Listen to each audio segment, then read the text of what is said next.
আমাদের গতকালকে আমরা জানতে পেরেছি যে ভারতের কলকাতার পুলিশ দুজন ব্যক্তিকে হাতি হত্যাকাণ্ডের সাসপেক্ট হিসেবে আটক করেছে এবং তাদেরকে খুব সম্ভবত 14 দিনের রিমান্ডে নিয়েছে।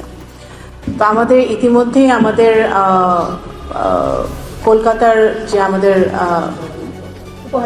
উপহাই কমিশন আছে তারা যোগাযোগ করে আমরা ভারতের কাছ থেকে কনসুলার অ্যাক্সেস আমরা চেয়েছি, যাতে কারণ আমাদের কাছে যা তথ্য আছে সেই তথ্যটা এখন পর্যন্ত যথেষ্ট নয়। তো এই সম্পূর্ণ তথ্য পাওয়া পর্যন্ত আমাদের কিছুক্ষণ অপেক্ষা করতে হবে। আমরা ভারতের কাছে কনসুলার অ্যাক্সেস চেয়েছি, তা পাওয়া মাত্রই আমরা সামনের দিকে এগোতে পারবো। অবশ্যই ভারতের সাথে আমাদের বন্দি বিনিময় চুক্তি আছে। যদি এই আসামিরা শনাক্ত হয়, হাতি হত্যাকাণ্ডের বিচার আমরা সকলেই চাই। যখন হাতি হত্যাকাণ্ড হয়েছিল তখনও আমরা সে বিচার চেয়েছিলাম এবং তখনও ভারতে পালিয়ে গেছে বলে আমরা একটা কথা তখনও আপনাদের মিডিয়ার মাধ্যমে আমরা শুনেছিলাম। তো এটা যদি সত্যি হয়ে থাকে, আমরা আমাদের কূটনীতির মাধ্যমে ভারতের সরকারের সাথে আমরা যোগাযোগ করব এবং যাতে এই বন্দিরা বন্দি বিনিময় চুক্তির মাধ্যমে ফেরত আসতে পারে বা সেই ব্যবস্থা আমরা অবশ্যই করব। কত দ্রুত ফিরিয়ে আনা যেতে পারে বা আপনাদের আশাবাদ কতখানি এই 14 দিনের রিমান্ড অবস্থায়? সেটা আমরা এখনো কিছু বলতে পারছি না, যেহেতু তারা এটা একটা অন্য দেশের আইন আদালতের ব্যাপার। তো যেহেতু মাত্র এই ঘটনাটা ঘটেছে, আমরা কূটনীতির মাধ্যমে চেষ্টা করছি। কনসুলার অ্যাক্সেস আমরা চেয়েছি, আমার রুলস অফ প্রসিজার আমাদের ফলো করতে হবে। তো আমরা সেটাই আমরা করছি। তো আমাদের অপেক্ষা করতে হবে পরবর্তী তারা কি পদক্ষেপ নেয় সেটার জন্য আমাদের অপেক্ষা করতে হবে। কিন্তু আমরা আশা করবো যে ভারত আমাদেরকে সেই ব্যাপারে সহযোগিতা করবে। কনসুলার অ্যাক্সেস পেলে কি আপনার তদন্তকারী কর্মকর্তারা গিয়ে তাদেরকে আরো জিজ্ঞাসাবাদ করবে?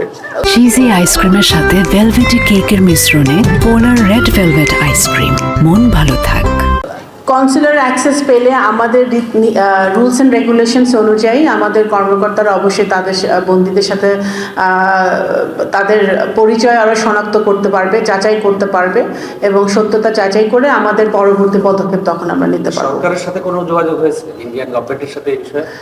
যেভাবে কলকাতার সাথে তো আমাদের যোগাযোগ হয়েছে, তো সেইভাবে যোগাযোগ হচ্ছে। গতকালকে রাত্রে থেকে কনসুলার অ্যাক্সেস চাওয়া হয়েছে, আজকে তো একদিন পেরিয়ে গেল, এর মধ্যে কলকাতা বা দিল্লির পক্ষ থেকে কোনো উত্তর এসেছে কিনা? না, কলকাতার পক্ষ থেকে এখনো কোনো উত্তর আমরা পাইনি, আমরা সেটার জন্য অপেক্ষা করছি। জ্বালানি কি জ্বালানি মন্ত্রণালয় যেটা ইন্ডিয়ার কাছে অতিরিক্ত আমরা তো সেটা বন্ধ ছিল অনেকদিন। কোনো রেসপন্স আছে কিনা?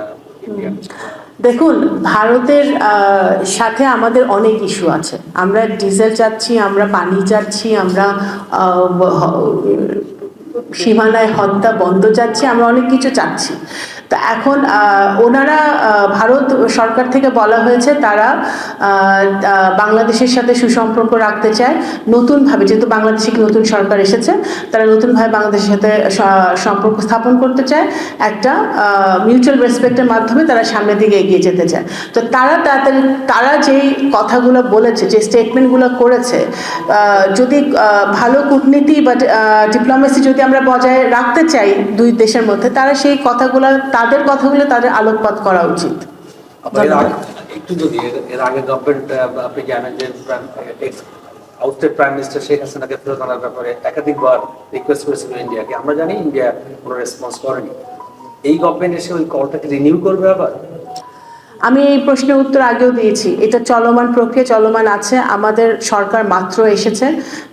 অবশ্যই আমরা এই 17 বছরের ফ্যাসিবাদ বিরোধী আন্দোলনে যারা এর মানে ক্রাইম করেছে, সাবেক প্রধানমন্ত্রী সহ, এবং গত জুলাই আন্দোলনে অভ্যুত্থানে যারা মানুষ মেরেছে, শিশুদেরকে মেরেছে, নৃশংসভাবে হত্যা করেছে, শেখ হাসিনা সহ সবার বিচারই আমরা চাই। যেহেতু শেখ হাসিনা ওখানে আছে, তাকে ফিরিয়ে আনার ব্যাপারটা বর্তমান বিএনপি সরকার সচেষ্ট আছে। এই প্রক্রিয়া চলমান থাকবে।